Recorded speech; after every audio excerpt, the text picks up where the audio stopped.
ওয়ালাউ কারিহাল মুশরিকুন। তোমরা ফুৎকার দিয়ে আল্লাহর নূরকে নিভিয়ে দিতে চাইবে, কিন্তু আল্লাহর সিদ্ধান্ত হলো আল্লাহ তার জমিনে তারা নূরকে জ্বালিয়ে রাখবেন ইনশাআল্লাহ। সুতরাং ষড়যন্ত্র করে ইসলাম থেকে দেশের মানুষকে বিচ্ছিন্ন করা যাবে না ইনশাআল্লাহ। আমরা আরো বেশি ইসলামকে জড়িয়ে ধরবো, আরো বেশি ইসলামের সাথে নিজেকে আষ্টে পৃষ্ঠে জড়িয়ে নিব, যাতে করে আমার অস্তিত্ব ইসলাম ছাড়া আমি কল্পনা করতে পারি। তাহলে এই দেশের মুক্তি নিশ্চিত হবে ইনশাআল্লাহ।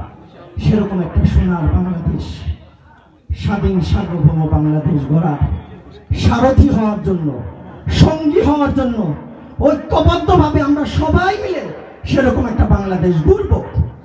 এই আহ্বান এবং এই অনুরোধ রেখে আমি আমার কথা শেষ করছি।